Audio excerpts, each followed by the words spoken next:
Raymond Barre à La Réunion s'est-il fait éminemment partie de la République? Affaire d'Arquet de Pellepoix, une information judiciaire ouverte à la demande du garde des Sceaux. Nouvelle série de grèves à la SNCF, trafic perturbé ce week-end. Sommet arabe à Bagdad, l'Irak brandit l'arme du pétrole. Philippe Genreau, nouveau PDG de l'Aurore, invité du journal, son directeur politique, Roland Faure.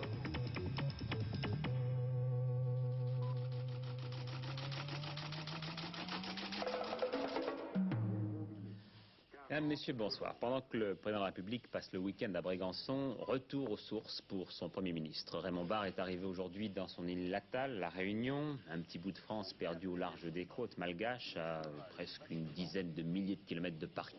Raymond Barre a longtemps vécu là-bas, mais il n'était pas revenu à La Réunion depuis 5 ans.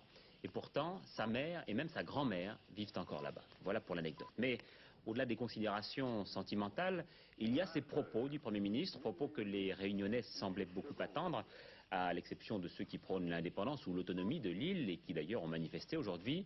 Le problème de l'appartenance à La Réunion, de La Réunion à la République française ne se pose pas, a dit Raymond Barre en posant le pied à La Réunion. Le Premier ministre, M. Raymond Barre, est venu ici effectuer un voyage comme les autres, comme s'il avait visité l'Alsace ou la Haute-Savoie. Une façon de dire aux Réunionnais qu'ils sont des Français comme les autres. Il n'a pas caché que cette visite lui était chère. De plus, sa mère l'attend. Il serait même venu plus tôt, a-t-il dit, si les devoirs de sa charge lui en avaient laissé le temps. À ses compatriotes de l'océan Indien, il n'a laissé aucun doute. Son retour à La Réunion, c'est un retour en France.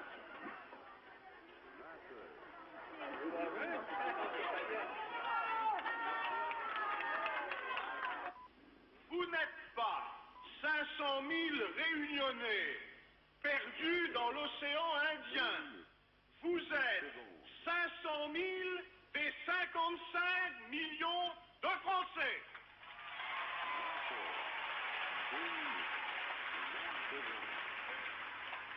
La France, qui a relevé bien des défis, relèvera aussi celui-là. Faire de ces départements d'outre-mer, mieux encore que des départements à part entière, des départements témoins. La Réunion, c'est la France dans l'océan Indien. Le Premier ministre n'est pas venu pour nier les difficultés, mais pour tenter de les résoudre avec l'aide de la population. Il y a des efforts à faire ici, mais des progrès ont été réalisés et le département, selon Raymond Barre, soutient la comparaison parfois avantageusement avec des départements de la métropole. Le Premier ministre a tenu à préciser qu'il est venu sans idée toute faite et sans solution miracle. Il fera le tour des difficultés avec les élus locaux. Et on sait ici que rien ne sera laissé au hasard. Raymond Barre est précédé par une solide réputation.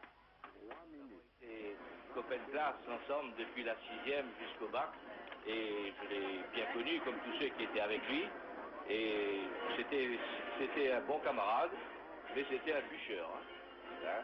C'est-à-dire qu'il ne plaisantait pas sur le travail, il fallait qu'il soit premier. Et d'ailleurs, il a eu l'excellence depuis la 6e jusqu'en philo. Il a eu l'excellence. Le Réunionnais Raymond Barre a pris quelques minutes dans son emploi du temps chargé pour retrouver sa maison natale.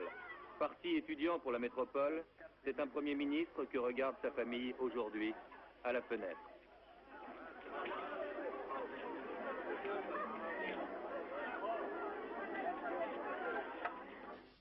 On se doutait un peu que Raymond Barre, jeune, était un bûcheur. Raymond Barre qui a par ailleurs lancé une mise en garde politique. Le pays, a-t-il dit, jugerait sévèrement ceux qui rompraient l'unité de la majorité au nom de leur nostalgie, de leur frustration ou de leurs ambitions. Et voyez de quoi est faite l'actualité. Aujourd'hui même, une petite île, 10 fois moins importante en nombre d'habitants que La Réunion, a accédé à l'indépendance le jour anniversaire de sa découverte par Christophe Colomb. C'est un petit état de rien du tout, la Dominique, 700 km², 76 000 habitants. Un tout petit état au cœur des Antilles qui jusqu'alors appartenait au Royaume-Uni, mais qui pratique le français. Retour maintenant en métropole pour des préoccupations beaucoup plus terre-à-terre, les grèves. Celle des marins se poursuit, alors qu'a commencé ce matin une réunion de conciliation au ministère des Transports. Jean-Marc Hillouz nous a tout à l'heure téléphoné pour nous dire que la réunion semblait s'enliser. Celle des éboueurs parisiens pourrait bien s'achever. En tout cas, les militaires ont terminé leur mission ce soir. C'est donc la fin du plan aspirateur. Et puis celle des cheminots, elle ne fait que commencer. Alors le point sur les grèves à la SNCF, Jacques Merlino. À l'exception des gares d'Austerlitz et Paris-Nord, où seulement un train sur deux roulait aujourd'hui, le trafic de la SNCF a été normal pour ce vendredi. Demain, samedi, sur les lignes de banlieue, trafic normal à partir de Saint-Lazare, Montparnasse, Invalides, un train sur deux à Paris-Est et Paris-Nord, service minimum, un train sur trois à Austerlitz et Paris-Lyon. Sur les grandes lignes, trafic normal demain samedi, à l'exception des gares d'Austerlitz où un train sur deux circulera, et de Paris-Lyon où quelques perturbations seront enregistrées. Dimanche, les perturbations seront plus importantes au départ d'Austerlitz, Montparnasse et de la gare de Lyon, mais un effort particulier sera fait par la SNCF pour assurer les retours sur Paris. Adoption tout à l'heure par les députés du budget de la coopération.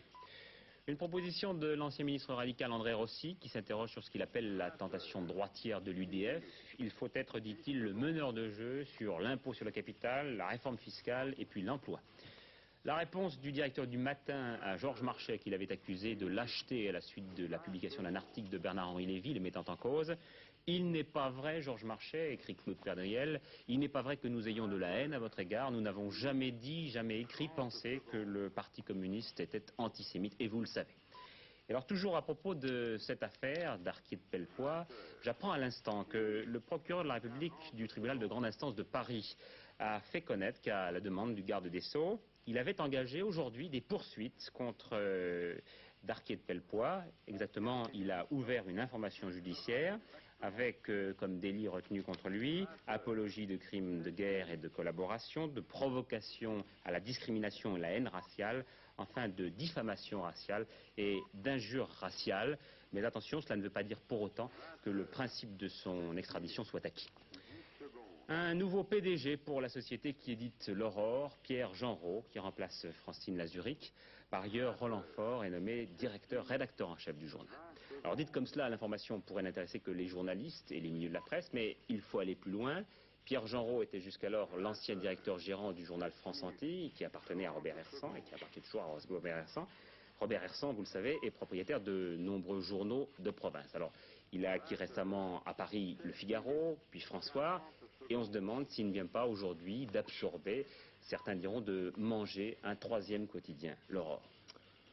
Écoutez, je crois que la vérité, c'est qu'un accord technique et publicitaire a été passé entre les propriétaires de l'Aurore et de Paritaire, c'est-à-dire de la société des éditions de France Livre, société Franc-Presse que préside Marcel Fournier. Alors on avait cru justement il y a 6 mois que le PDG de l'Aurore était Marcel Fournier. Non, alors le PDG Marcel Fournier est le PDG de la société Holding, c'est-à-dire la société Franc-Presse, qui a acquis la propriété de l'Aurore, qu'il a racheté à Marcel Boussac. Ce n'était donc pas qu'un prête-nom pour Robert Hersant. Actuellement, M. Fournier et son conseil d'administration ont passé des accords publicitaires et techniques avec Robert Hersant. Et pour ma part, je dois dire que je n'aurais pas accepté de rester à la tête de la rédaction de l'Aurore si je n'avais pas eu les garanties d'indépendance de la rédaction et de continuité de la ligne politique. L'Aurore est un grand journal.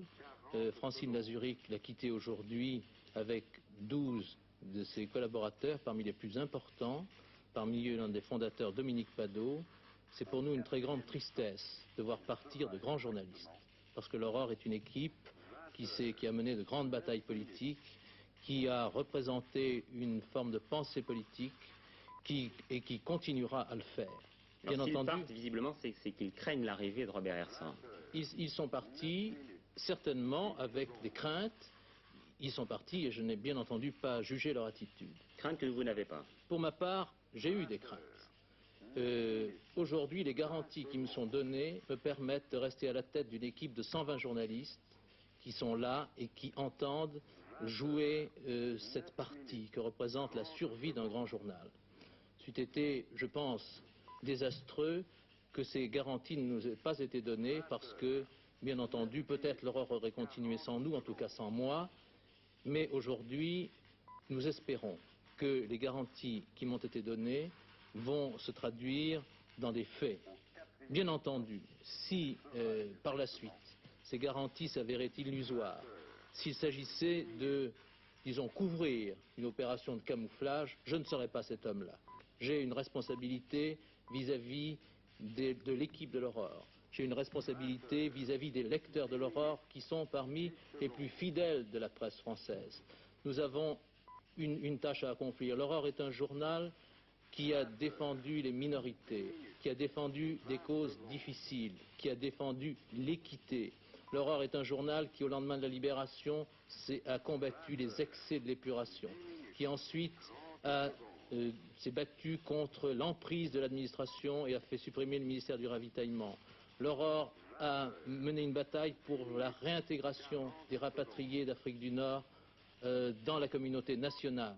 L'Aurore a également, en ce qui concerne le Proche-Orient, pris comme un symbole la défense des droits à vivre de l'État d'Israël, parce que ça représente un peu le symbole de cette lutte du petit État qui se trouve opprimé, menacé au cœur d'un monde arabe hostile. Et dernièrement, je voudrais terminer, j'ai moi-même, au cours de ces derniers jours, au moment le plus dramatique de l'affaire de Beyrouth, lancé une campagne dans le style traditionnel de l'Aurore pour les chrétiens du Liban. Et aujourd'hui, ce sont des numéros de l'Aurore qui circulent parmi les chrétiens de Beyrouth qui ont encore peur, qui leur permet d'une certaine façon de conserver l'espoir parce qu'ils savent qu'en France, il y a une voix qui est là pour les défendre. Mais pour revenir à notre propos d'origine, si Robert Hersan devient le vrai patron du journal, comme il l'est déjà pour Le Figaro, comme il l'est déjà pour François et bien d'autres quotidiens, vous partez? Oui, je partirai, bien entendu. Est-ce que vous trouvez normal qu'un seul homme contrôle, soit le grand rédacteur en chef de la plupart des journaux quotidiens? Il n'est pas le rédacteur en chef de l'Aurore. Je suis aujourd'hui directeur rédacteur en chef de l'Aurore. Francine Lazuric, avant de quitter cette maison, où elle était elle-même depuis plus de 30 ans, 34 ans je crois. Moi-même, depuis 25 ans, je suis dans cette maison.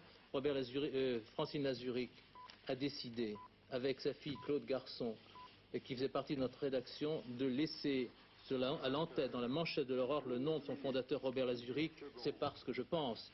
C'est une preuve de confiance à mon égard, une preuve de confiance à l'égard de tous les journalistes de l'Aurore qui restent et qui entendent continuer dans la ligne de l'Aurore, de Robert Lazuric. Je vous remercie.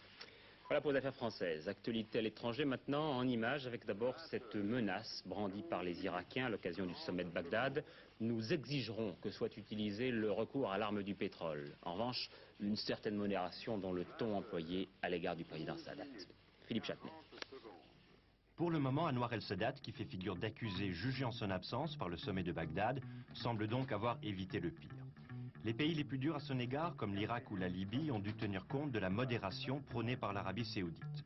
En fait, les participants tiennent à marquer leur opposition au plan de paix de Camp David, mais sans isoler totalement l'Égypte. Aucune décision n'a encore été prise, toutefois, et la situation pourrait changer, surtout si un accord formel était signé entre l'Égypte et Israël. Justement, Menahem Begin, après une rencontre avec le président Carter à New York, a déclaré que cette paix était désormais imminente, nouvelle confirmée peu après par le secrétaire d'État américain Cyrus Vance. Il semble que tant Israël que l'Égypte aient accepté la formulation proposée par les États-Unis, notamment pour ce qui est des garanties militaires pour Israël et pour ce qui est du lien entre le retrait des forces israéliennes dans le Sinaï et le sort de la Cisjordanie. Jimmy Carter a affirmé que la paix au Proche-Orient serait due au courage de Begin et de Sadat qui ont su faire les concessions nécessaires. Pour Menahem Begin, ouvertement optimiste, ce sera un tournant décisif pour l'histoire du Proche-Orient. L'axe Moscou-Hanoï se renforce. Le Premier ministre Pham Van Dong et le secrétaire général du PC vietnamien Le Duan ont signé ce soir avec Léonid Brejnev un accord formel d'amitié et de coopération. Au cours des entretiens, on a surtout parlé d'aide militaire, sujet rendu brûlant par le grave incident de frontière qui a opposé hier la Chine et le Vietnam. Selon les Vietnamiens, des milliers de soldats chinois auraient envahi la province de Cao Lam avant d'être repoussés. Il y aurait de nombreuses victimes, dont 6 soldats chinois tués. Enfin, les observateurs ont noté que Léonid Brejnev paraissait une fois de plus fatigué, ce qui relance les spéculations sur son état de santé. Et puis en Afrique, 2 guerres de frontières. D'abord un raid rhodésien contre la Zambie, 6 morts et plusieurs blessés. Et puis une escarmouche entre Ougandais et Tanzaniens. 2 avions ougandais ont été abattus, disent les Tanzaniens. Ils cherchaient à détruire un pont chez nous. Poursuite du redressement du dollar. Il a encore gagné 2 centimes à Paris. Il était à 4,29 francs aujourd'hui. Un dollar que les Californiens souhaitent garder un peu plus dans leur poche. Alors je m'explique. Ils ont en effet pris l'initiative il y a quelques semaines de voter par référendum ce que l'on a appelé la proposition 13, c'est-à-dire très sommairement le refus de payer des impôts locaux dont la charge devenait écrasante. Alors évidemment, dit comme cela, c'est bien tentant et n'importe quel Français en aurait envie, seulement il faut en connaître les conséquences.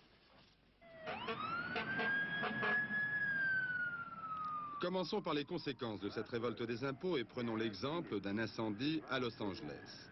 La question est, que va-t-il se passer si on se passe des impôts qui sont une source de revenus pour les services publics?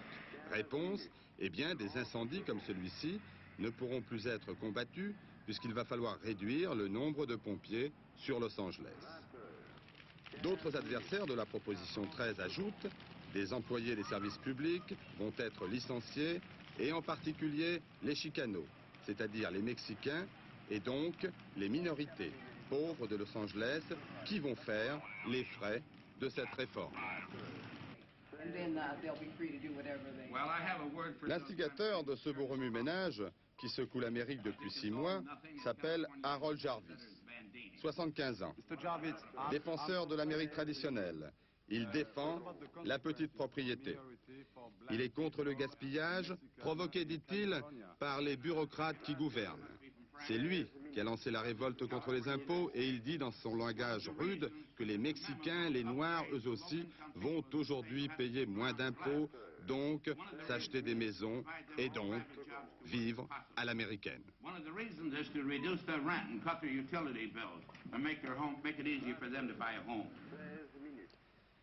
Les Californiens qui ont refusé de payer des impôts fonciers trop élevés ont mis en évidence un élément important, le prix du terrain et des maisons. Un prince saoudien a payé ce palace 2 milliards d'anciens francs. Exception certes, mais à Santa Monica, banlieue des retraités aisés, le prix des maisons a triplé en moins de 3 ans et les impôts fonciers ont augmenté de 200 à 300%. Et certains Californiens disent, notre seule capitale est notre maison, nous voulons la garder. Raisonnement qui a provoqué des drames dans de nombreuses familles, comme ici, où la fille a perdu son emploi de professeur, faute de rentrer dans les fonds publics, après le non à l'impôt. Ceux qui ont besoin des services publics, ils vont perdre en plus. Mais ceux qui n'ont pas vraiment besoin de services publics, les gens qui ont assez de l'argent pour avoir des maisons et tout ça, ils vont gagner. Alors, la différence entre les deux classes de peuple en Californie va être plus grande. Nous avons beaucoup de critiques qui disent que c'est très mauvais, c'est très mal, que je suis égoïste, que je voudrais seulement faire ça pour ma maison. Mais il y a beaucoup de gens qui sont dans la même place que moi. Et nous ne voudrions pas que les autres souffrent. Ce qui est bon pour la Californie est-il bon pour l'Amérique? Oui, oui. S'ils ont la même taxe dans les autres États, c'est bien. Et j'espère que ça va, cette proposition, peut-être ce sera une meilleure proposition, mais que l'idée fondamentale va s'étendre dans des autres États. Et ça commence. 23 États sont prêts à imiter le non à l'impôt californien. Il faut y voir une marque de défiance des citoyens à l'égard de l'État et aussi un réflexe d'autodéfense de la classe moyenne américaine. Les Américains sont très friands de ce genre de référendum. Dans 3 jours, ils vont avoir à se prononcer sur une série de consultations de ce style. Songez que pour un seul État, la Géorgie, il n'y aura pas moins de 100 propositions auxquelles il faudra dire oui ou non, et ceci indépendamment des sénatoriales qui se dérouleront également ce jour-là. François Mitterrand au Québec, nous suivons les efforts des Québécois avec, qu'a-t-il dit, un certain sens de la fraternité. François Mitterrand qui s'est interdit de se prononcer sur la souveraineté du Québec. Robert Laouira, arrêté pour faux et usage de faux, il y a 2 heures, a déjà été relâché, à l'instant même.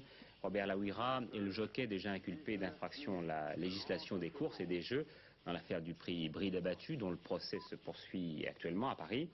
Mais l'arrestation opérée aujourd'hui n'a pas de rapport avec cette affaire. Elle fait suite à l'interpellation d'un couple qui utilisait de faux chéquiers et de faux papiers. Et ces personnes ont mis en cause Robert Laouira. La nature contre le progrès. Une fois de plus, le combat est engagé, cette fois-ci dans le Morbihan. La pomme de discorde, c'est la route qui relie Bénodet à Concarneau. Son inadaptation au tourisme moderne a fait sortir des vieux cartons un projet de tracé parallèle pour la désengorger. Aussitôt, réaction des écologistes et des agriculteurs, ils ne veulent pas que l'on leur saccage leur bocage.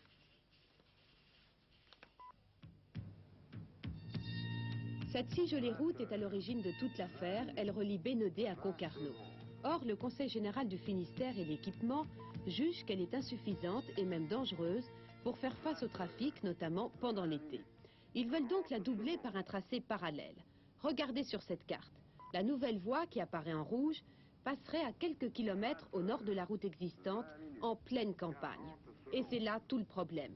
Pour les agriculteurs et pour les écologistes, ce serait un massacre. Pour l'administration et pour certains élus, une nouvelle route favoriserait l'essor du tourisme et le développement de la région. Elle présente certainement un avantage économique, autrement on ne la ferait pas. Nous avons quand même chez nous des industries qui s'implantent. La preuve, nous sommes ici devant une usine qui vient de se mettre en place. Nous avons une circulation importante puisque les comptages donnent actuellement 4500 voitures jour pendant l'hiver et en période estivale de l'ordre de 10 000 jours sur certains tronçons du chemin départemental 44. Il faut quand même tenir compte de ça. Alors, Ces trois femmes se battent contre le projet d'une nouvelle route. D'abord à cause de son prix. Elle coûterait 46 millions de francs. Et puis aussi, vous le voyez sur ces images, parce que les touristes précisément viennent dans ce pays car il est encore merveilleusement préservé. Grâce à ces femmes en partie qui ont déjà pu empêcher bien des opérations immobilières en bord de mer.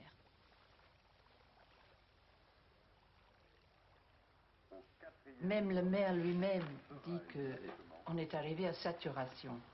Enfin, moi, j'ai été président du syndicat d'initiative pendant 12 ans et j'aidais tant que je pouvais les touristes et les gens du pays. Eh bien, ça marchait très très bien.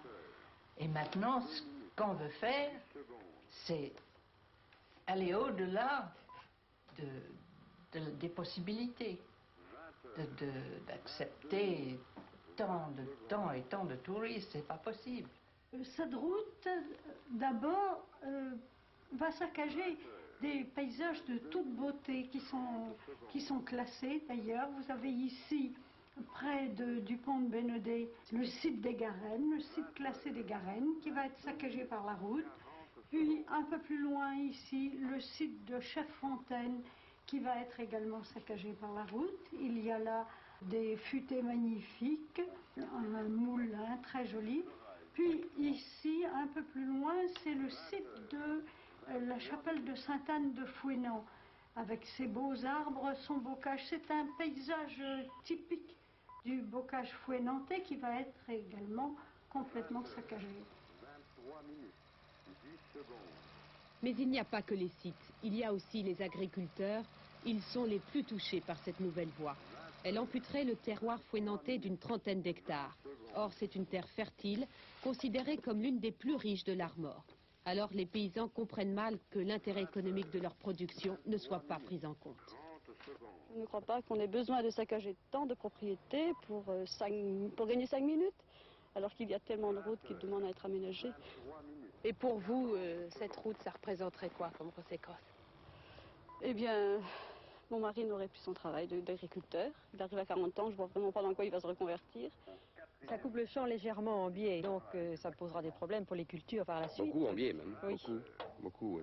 Oui. Ça, les cultures en ligne maintenant, dans les coins de champs, s'il y a que des petits coins, des petites, comment on appelle? Oui, on peut même pas y mettre du haricot. Non, les gros légumes en ligne, non.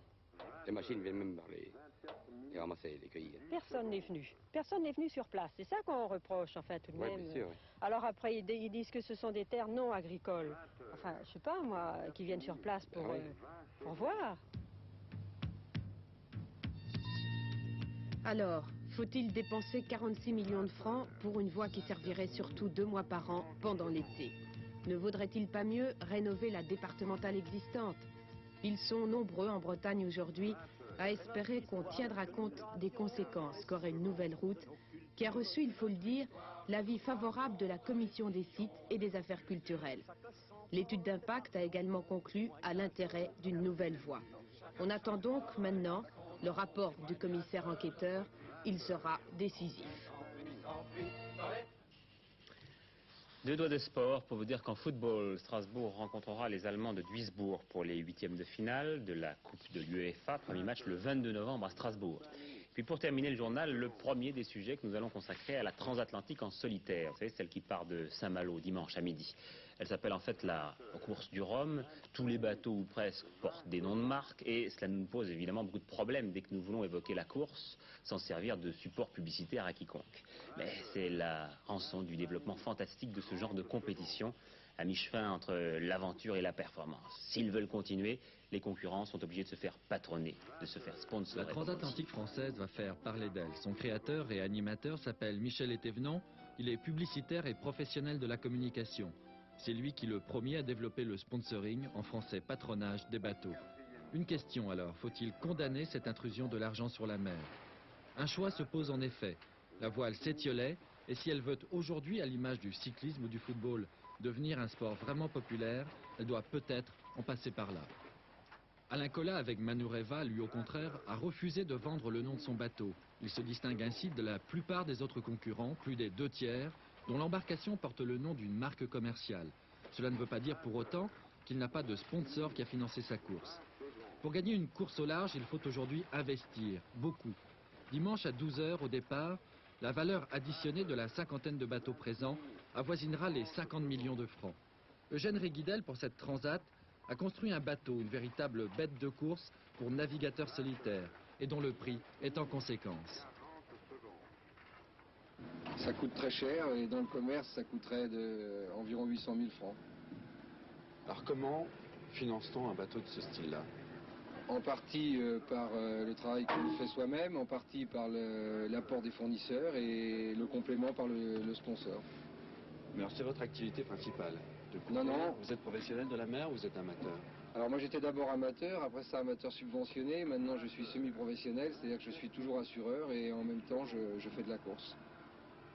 Et vous pouvez continuer à faire les deux?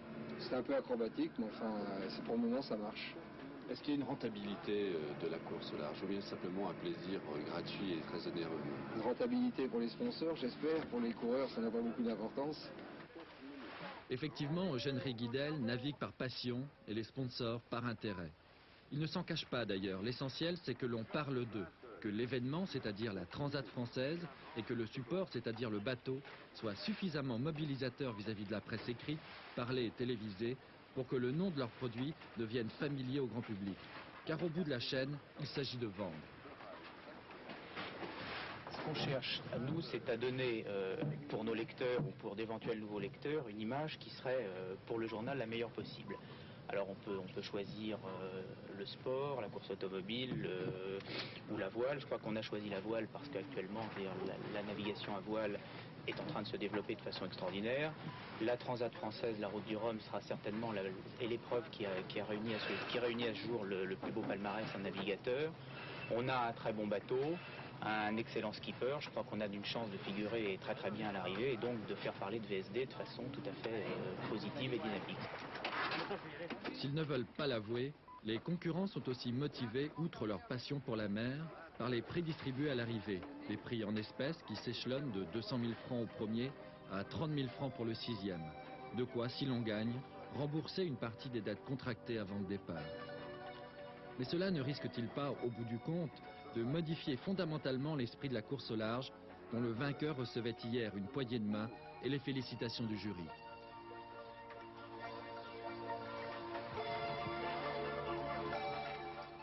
Et voilà qui m'amène tout doucement à la page de la météo, avec tout d'abord le temps d'aujourd'hui. Vous allez le voir, couvert et même pluvieux, moitié nord, ensoleillé par ailleurs.